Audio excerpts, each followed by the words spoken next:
오늘 본문 말씀을 읽으면 이제 어떻게 보면 성경 전체적으로 위기적인 사건이 벌어지게 됩니다. 여러분 성경을 읽다 보면 성경을 읽다 뿐만 아니죠. 우리가 아는 성경 지식을 통해서 한번 여러분에게 질문해 보겠습니다.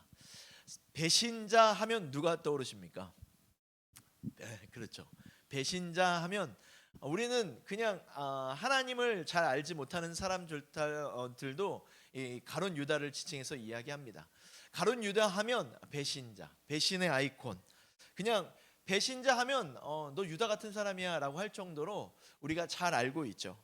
이 가룟 유다는 배신자였지만 원래는 누구였습니까? 예수님의 제자 중에 한 사람이었습니다. 그런데 그 제자인 유다가 예수님을 배신했다라는 것, 참으로 충격적입니다. 사실 우리가 지난 시간과 지지난 시간에 함께 말씀을 나눴지만 유다만 예수님을 배신한 건 아니었습니다. 예수님 곁에 있던 모든 제자들이 예수님을 배신한 사람과 같았죠. 왜냐하면 예수님을 모른다라고 고백한 것 그 자체가 예수님을 배신한 것 아니겠습니까?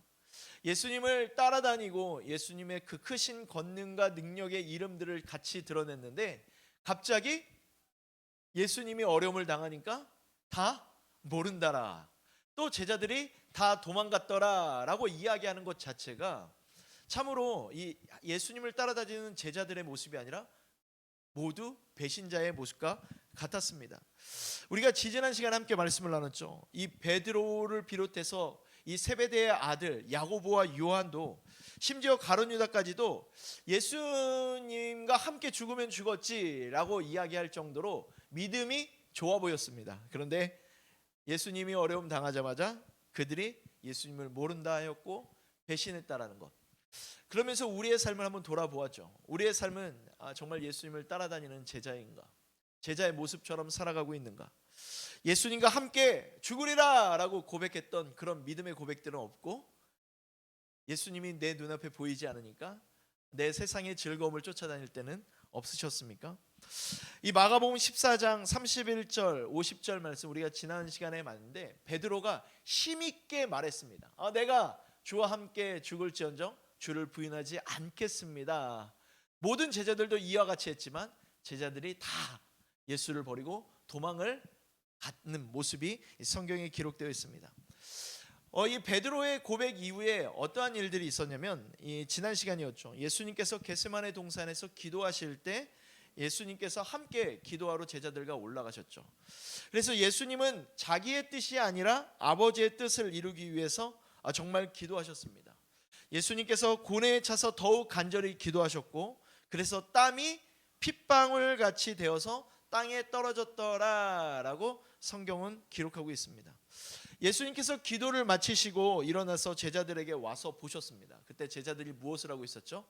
잠을 자고 있었죠. 이 슬픔에 차서 자고 있는 제자들도 있었고, 이 여러 성경을 비교해서 볼 때 시험에 들어서 이 기도하지 못하는 제자들의 모습이 이렇게 기록이 되어 있었습니다. 결국 왜 그들이 기도하지 못했냐? 예수님은 아버지의 뜻을 알았지만 그들은 주님이 이 땅에 오신 뜻을, 목적들을 분명하게 알지 못했다라는 것이죠. 주님이 이 땅에 오신 목적, 이유, 그것을 알아야 예수님과 같이 기도할 수 있는데 제자들은 자신의 생각과 자신의 뜻을 갖고 예수님을 바라봤고 하나님을 바라봤다라는 것이죠. 오늘날 우리도 이러한 실수를 할 때가 있습니다. 주님의 뜻을 이루기에 우리의 삶을 맞춰가는 것이 아니라 우리도 주님을 통해서 우리의 삶을 영위하려고 하는 것들, 제자들만 좋은 자리에 앉으려고 하는 것이 아니라 우리가 예수님을 통해서 나도 좋은 자리를 얻으려고 하는 것들, 여러분 있지 않으십니까? 내가 예수님을 통해서 좀 부를 누리고 내가 좀 어떠한 재산을 가지고 싶어하는 것들, 이용하려고 하는 것들, 여러분 제자들의 마음과 생각과 비슷한 것이었죠. 이때 예수님께서 기도를 마치시고 이제 오늘 본문의 내용이 이어집니다. 예수님께서 제자들에게 계속적으로 이야기했어요. 왜들 자고 있느냐? 시험에 빠지지 않도록 일어나서 기도하여라 라고 했지만 제자들은 계속 잠들고 있는 이 상황 속에서 한 무리가 나타났습니다. 그 무리는 대제사장과 이 성전 경비대에서 예수님을 체포하려고 보낸 사람들이었습니다. 그런데 그들을 이끌고 온 사람이 누구였습니까? 바로 예수님의 제자 중에 한 사람인 가룟 유다였다라는 것이죠. 가룟 유다, 예수님의 제자였던 이 가룟 유다가 앞장서서 그들을 동원해서 예수님을 체포하러 왔다라는 것이죠. 가룟 유다는 예수님께 입을 맞추려고 가까이 왔습니다. 그동안 예수님과 나누었던 이 따뜻한 입맞춤이 아니었습니다. 표정도 마음도 달라진 이 유다의 모습. 이 가룟 유다의 입맞춤은 하나님을 사랑하는 마음으로 예수님을 존경하는 입맞춤이 아니라 어떤 입맞춤이었습니까? 이 배신의 입맞춤이었다라는 것입니다. 그 입맞춤은 인자를 넘겨주는 신호가 되었다라는 것이죠. 유다가 예수님과 입맞춤할 때 무리들이 예수님을 체포하려고 달려 들어왔습니다. 제자들은 어떻게 했을까요? 처음에는 예수님을 지켜드리고 싶었을 것입니다. 그래서 이 요한복음에 있는 말씀을 보면 이 내용들이 잘 자세하게 기록이 되어 있는데, 한번 요한복음 18장 10절 11절 말씀에 보겠습니다. 그때 시몬 베드로가 칼을 가지고 있었는데 그가 칼을 빼어 대제사장의 종을 쳐서 오른쪽 귀를 베어 버렸습니다. 그 종의 이름은 말고였습니다. 그때 예수께서 베드로에게 말씀하셨습니다. 네 칼을 칼집에 꽂아라. 아버지께서 주신 잔을 내가 받아 마셔야 하지 않겠느냐라고 이 성경에 기록이 되어 있습니다. 제자들에게 칼 두 자루가 있었습니다. 제자들은 예수님을 체포하려고 온 무리들과 아마 싸우려고 한 모양입니다. 제자 중 하나가 대제사장의 종을 쳐서 그 오른쪽 귀를 떨어뜨리는 장면. 다른 복음서에서는 기록이 되어 있지 않지만 이 칼을 쓴 제자가 누구인지, 이 귀를 다친 사람이 누구인지 이 요한복음에 기록이 되어 있습니다. 이 예수님께서 제자들에게 칼을 칼집에 꽂으라고 이야기하십니다. 그리고 베드로의 칼에 귀를 베인 이 대제사장의 종, 이 말고의 귀를 먼저 고쳐주셨습니다. 그런 다음에 자기를 잡으러 온 대제사장들과 성전 수의대장들과 이 장로들에게 이렇게 이야기합니다. 누가복음 22장 52절 53절, 오늘 우리가 읽었던 말씀에 보면 이렇게 얘기합니다. 너희는 강도에게 하듯이 칼과 몽둥이를 들고 나왔느냐라고 말씀하고 있습니다. 주님이 항상 있었던 자리가 어디였습니까? 성전에서 하나님의 말씀을 가르친 자리, 하나님의 말씀을 전파하던 자리가 있었는데, 항상 그렇게 있었지만 오늘 이 사람들은, 그 무리들은 이 예수 그리스도를 향해서 이 강도에게 하듯이 칼과 몽둥이를 들고 나왔다라는 것. 그러면서 예수님께서 이렇게 얘기하시죠. 그러나 지금은 너희의 때요 어둠의 권세가 판을 치는 때다라고 이야기합니다. 예수님께서 날마다 성전에서 말씀을 가르치실 때는 가만히 있다가 예수님을 체포하러 왔습니다. 왜냐하면 그들의 때가 되었다라고 예수님께서 말씀하시죠. 어둠의 권세가 판을 치는 때가 되었습니다. 물론 그들의 때 어둠의 권세가 판을 치는 때는 잠시 잠깐에 불과할 것입니다. 이 가룟 유다의 입맞춤, 이 입맞춤은 더 이상 스승을 향한 존경의 의미가 아닙니다. 사랑을 담긴 입맞춤이 아닙니다. 그 입맞춤은 바로 이 배신의 입맞춤이었습니다. 우리가 그 전 이야기를 하면서 이 유다의 이야기를 잠깐 했는데, 여러분 유다는 어떤 사람이라고 이야기를 했습니까? 유다는 이스라엘 독립을 원하던 사람이었습니다. 이스라엘 독립을 위해 로마와 싸우던 사람이었습니다. 이 가룟 유다는 늘 조국의 독립을 위해 기회를 엿보던 사람이었어요. 그러던 중에 예수님을 만났습니다. 유다가 생각했을 때 이 예수님을 바라보면서 하늘이 준 기회라고 생각했을 것입니다. 왜냐하면 이스라엘 독립을 위해서 꼭 필요한 사람이라고 생각했을 것입니다. 가룟 유다가 예수님을 가까이 한 이유가 무엇일까요? 이스라엘의 독립을 위해서 여러분 예수님이 필요했기 때문입니다.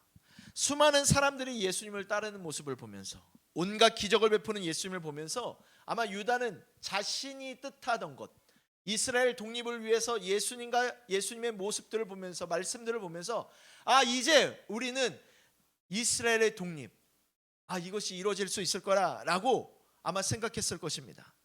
하지만 예수님과 함께하면 할수록 이 가룟 유다의 기대는 어땠을까요? 점점 작아졌을 것입니다. 예수님을 가까이 하면 할수록 가룟 유다가 품고 있던 기대가 작아졌다라는 것이죠. 왜냐하면 예수님과 함께 이스라엘 독립을 꿈꿔야 되는데 예수님의 모습을 보면 장군의 기질적인 모습이 있습니까? 아니면 실력 있는 군사적인 모습을 갖고 있습니까?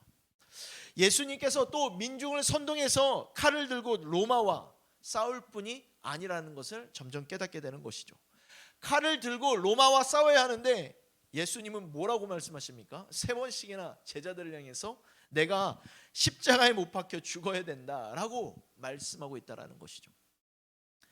아마 제자들이 기대하고 있던 예수님의 모습은 아마 다 달랐을 것입니다. 독립을 원하는 것도 있었고 예수님을 통해서 내 자리를 영위하고 싶은 사람들도 분명히 있었을 것입니다. 그래서 예수님이 아버지의 뜻을 쫓아가면 갈수록 이 제자들이 예수님을 향한 기대가 점점 줄어들게 되고 결국 그들에게 남는 것은 무엇일까요? 저는 이 말씀을 읽으면서 그들이 갖게 되는 것은 자신의 기준에 부합하지 못하니까 예수를 통한 실망감과 배신감뿐이었을 거라 이렇게 생각이 들었습니다. 그런 생각이 들 때 예수님의 제자가 되지 못하죠. 그래서 예수님을 팔아먹을 계획을 세웠던 것이었습니다. 가룟 유다가 예수님을 배신한 이유가 무엇이었을까요? 우리가 흔히 이 돈과 관련되었기 때문에 이 돈 때문이었다라고 생각할 수 있지만 이 가룟 유다가 갖고 있는 세계관이나 이 정신을 생각해 보면 저는 이 가룟 유다가 예수님을 배신한 이유는 다른 것이 아니라고 생각합니다. 바로 예수님에 대해서 실망했기 때문인 것이죠. 또 배신감을 느꼈기 때문입니다. 무엇 때문에 엄청난 배신감을 느낀 이유가 무엇일까요? 그것은 바로 잘못된 기대감 때문이라는 것이죠. 여러분, 예수님을 어떠한 기대감으로 바라보고 계십니까?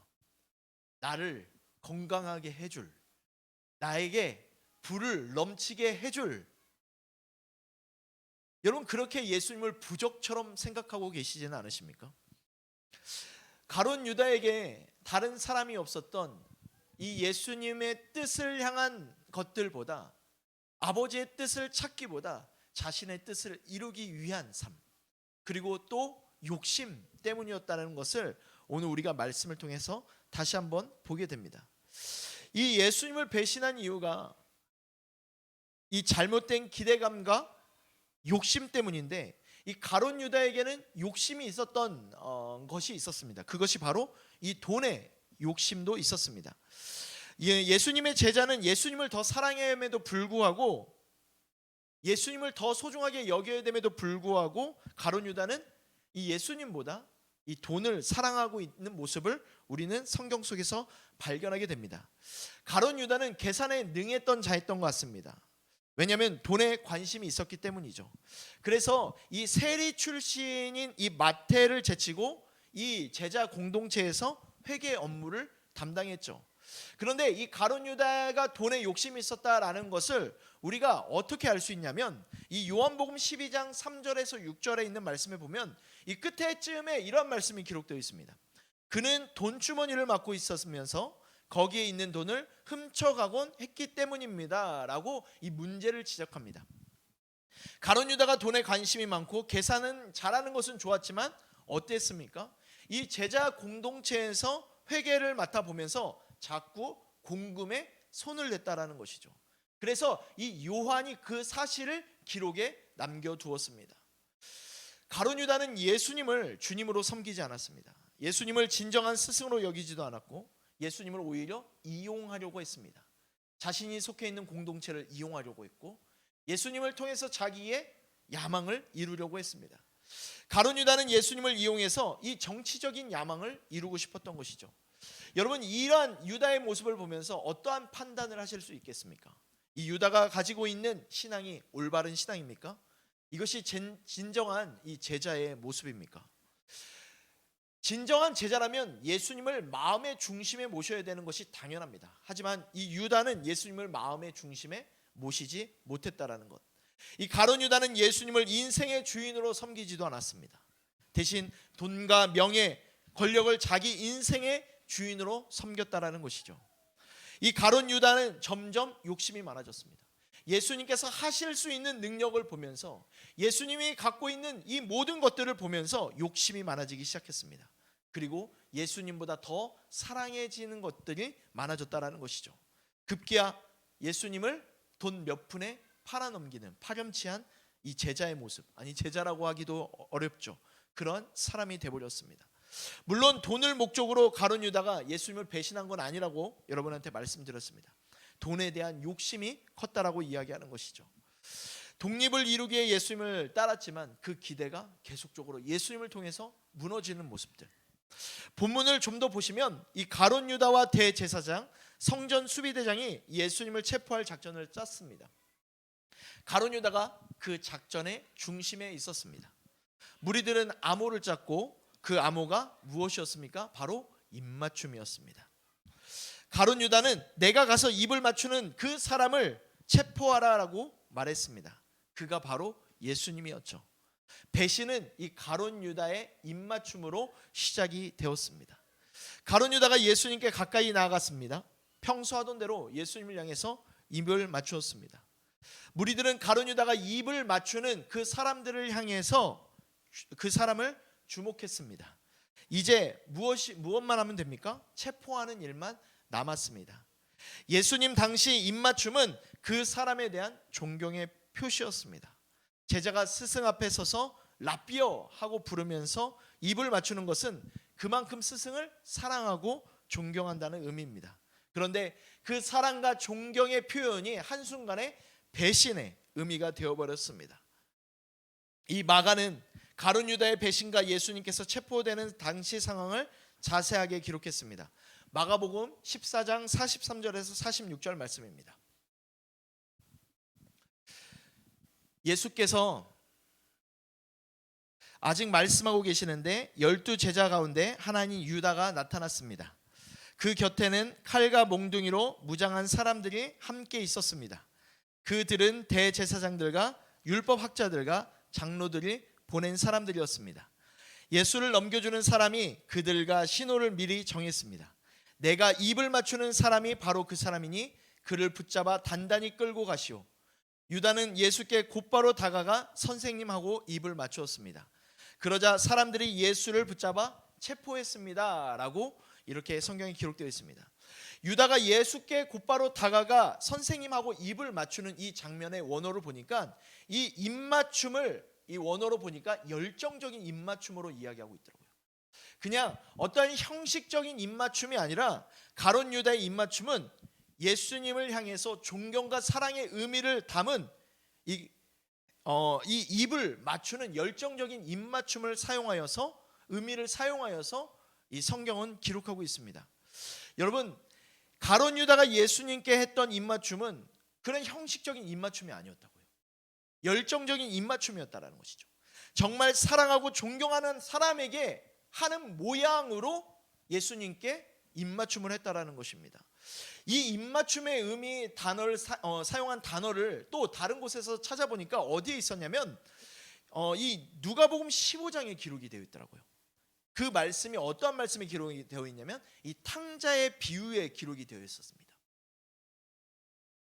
이 누가복음 15장 17절에서 20절에 보면 아버지 품을 떠난 이 아들이 다시 제정신을 차리고 돌아왔을 때 그 기다리고 있던 아버지가 그 아들을 향해 달려갔고 아들에 달려가서 이 입맞춤을 하는 장면 속에서 그 입맞춤과 똑같이 이 단어가 사용이 되었습니다. 얼마나 기뻤을까요? 아직 멀리 있는데 저 멀리서 오는 사람이 아들인지 아닌지 모르겠지만 아들이라고 확신하고 이 아버지는 그냥 아들에게 달려갑니다. 무슨 정신으로 달려갔는지도 모르겠습니다. 채통도 없이 달려갔습니다. 아버지는 아들의 목을 안고 입을 맞추었습니다. 그 입맞춤이 얼마나 간절했을까요? 사랑의 눈이 먼 아버지의 입맞춤이 얼마나 열정적이었을지 우리는 충분히 짐작할 수 있습니다. 그런데 이 누가복음 15장 탕자의 비유에 나오는 아버지가 아들에게 했던 입맞춤, 그 입맞춤을 바로 가룟 유다가 예수님께 했던 입맞춤이었다는 것이죠. 이런 열정적인 입맞춤, 사랑과 존경의 입맞춤인 것 같지만 보여지는 사랑과 존경의 입맞춤이었다는 것이죠. 보여지기만 하는, 어떻게 보면 회칠한 무덤처럼 겉에 보여지는 것에 담겨진 마음 없는 그런 의미의 것들을 주님 앞에 드렸다는 것이죠. 저는 오늘 이 입맞춤의 모습을 보면서 우리도 그러한 삶을 주님 앞에 드리고 있지 않은가 생각해 봅니다. 주님 앞에 꽤나 열정적인 것 같지만 우리 안에는 주님을 사랑하는 마음이 없이, 우리도 그렇게 주님 앞에 우리의 마음을 드리고 있지는 않은가, 우리의 삶을 드리고 있지는 않은가.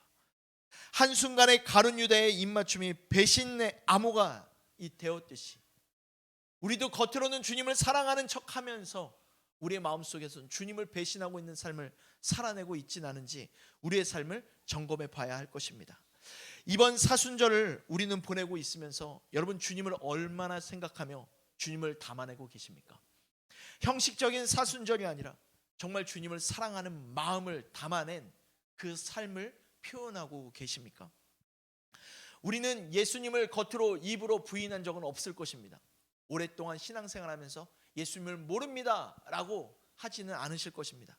하지만 가룟 유다의 모습처럼 겉으로는 우리가 열정적인 입맞춤을 하면서 우리의 마음속에선 예수님을 사랑하지도 않고 예수님을 오히려 세상에 넘겨버리는 그런 배신자의 모습이 우리 가운데 있지는 않으십니까?